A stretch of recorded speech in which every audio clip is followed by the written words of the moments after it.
Have you ever been in a conversation where someone suddenly says, "Do you remember when we were kids and used to play outside till sunset?" And everyone starts sharing childhood stories. But you're just sitting there thinking, "Wait, why can't I remember much of my childhood?" Thinking face.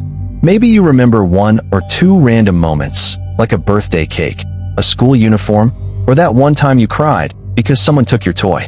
But everything else feels like a foggy movie scene. If this happens to you, relax. You're not weird, and your brain isn't broken. In fact, psychology says this is very common, and there are some interesting reasons behind it. First, let's talk about something psychologists call childhood amnesia. No, it doesn't mean you forgot your entire childhood like a movie character. It simply means that most humans can't clearly remember things from their early years, especially before the age of 5 or 6. Why? Because when you were a small child, your brain was still under construction. The part of the brain responsible for long-term memory, especially the hippocampus, was still developing. Think of it like trying to save files on a computer that's still installing its operating system. Some files get saved, but many just disappear. That's why your brain remembers random things like a yellow cartoon backpack, but forgets hundreds of normal days. Now here's another interesting reason. Our brain loves important or emotional moments. If something was funny, shocking, scary, or exciting, the brain stores it like a special file. For example, you might forget an entire school year, but you'll always remember the day your teacher slipped on chalk dust, or when your friend accidentally called the teacher mom. Embarrassing moments? Yeah, those memories have VIP storage in the brain. But normal routine days? The brain goes, meh, not important. Another reason some people don't remember much of their childhood is that no one helped them recall those memories later. You see, memories become stronger when we talk about them. Families often repeat childhood stories again and again. Like, remember when you tried to eat a crayon?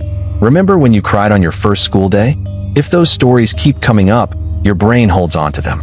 But if nobody talks about those moments, your brain slowly lets them fade away like an old photo losing its color. Now here's something people don't realize. Sometimes when people say they remember their childhood clearly, they're not actually remembering it. They're remembering stories they've heard many times.